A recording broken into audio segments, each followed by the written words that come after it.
बिस्मिल्लाहिर्रहमानिर्रहीम। इमरान खान साहब की इस्लामाबाद की मुख्तलिफ अदालतों में जमानतों को अदम पैरवी की बिना पे कैंसिल कर दिया गया, खारिज कर दिया गया।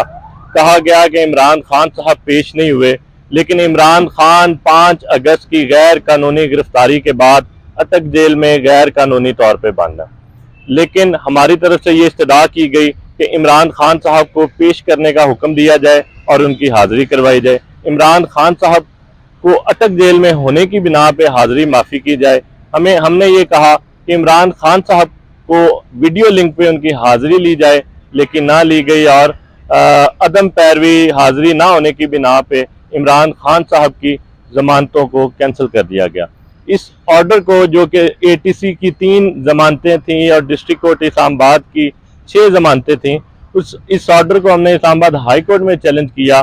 तो आज ये जमानतें जो हमने डिस्ट्रिक्ट कोर्ट और ATC के फैसलों को चैलेंज किया हुआ था, ये जमानतें आज इस्लामाबाद हाई कोर्ट में लगी हुई हैं।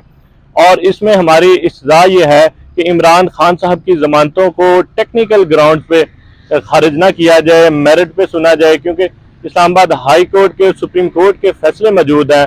सुप्रीम कोर्ट ऑफ पाकिस्तान शाज़े वर्सेस स्टेट के एक केस में ये हेल्ड कर चुकी है कि जेल में होने की बिना पे हाजिरी माफ़ की जा सकती है और जमानतों में तोसीक की जा सकती है। इसी तरह आसिफ जरदारी केस में इस्लामाबाद हाई कोर्ट ये तय कर चुकी है कि जेल में होने की बिना पे जमानतें खारिज नहीं की जा सकती और जमानतों को तोसीक की जा सकती है जमानतों में। तो हम समझते हैं कि आज हमारी चूंकि डिविजनल बेंच में 3 जमानतों की समाअत होगी और सिंगल बेंच में 6 जमानतों की आज समाअत होगी, तो हमें इस्तदा है और हमारा इसमें यही मौक़िफ़ है कि इमरान खान साहब की जो है फैसले जमानतों को खारिज किया गया उसको कलअदम करार दिया जाए और इमरान खान साहब की जमानतों को मेरिट पे सुना जाए। उम्मीद है कि हमें इस केस में इंसाफ दिया जाएगा।